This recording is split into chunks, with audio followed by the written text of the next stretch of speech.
Here's McCain. Finally, the Federal Reserve should get back to its core business of responsibly managing our money supply and inflation. It needs to get out of the business of bailouts. The Fed needs to return to protecting the purchasing power of the dollar. A strong dollar. Congressman, what's wrong with McCain's comments?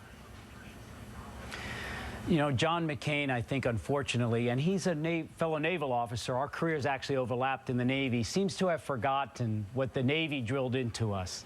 Expect what you inspect.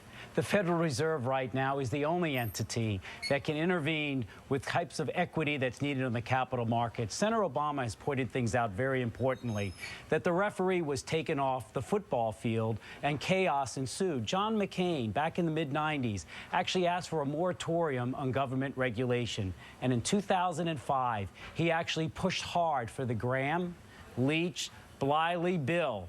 And that was the bill that removed the firewalls that the Depression-era depression had set up between insurance companies like AIG, becoming an investment bank out there, accumulating bad debts, and now the middle class is suffering. So John McCain doesn't quite get what the proper role of government is. He came in many years ago. I think it's about 30 with John Reagan, with Governor Reagan. Let me ask you about another thing that McCain's... And again, please, if you don't mind, coming back, that John McCain came into government about 30 years ago when Ronald Reagan did. And where Ronald Reagan says government is not the solution to our problems, it is the problem. What Senator Obama has said is we need smart government right now that doesn't reward the corporations.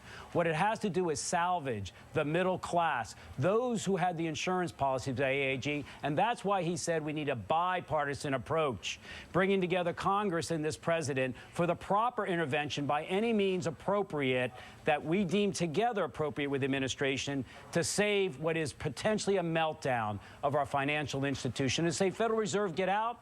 I'm not sure John McCain quite understands the depth of this crisis. Congressman Joe Sestak of Pennsylvania, and of course an Obama supporter. Congressman, good to see you. Thanks so much for joining us.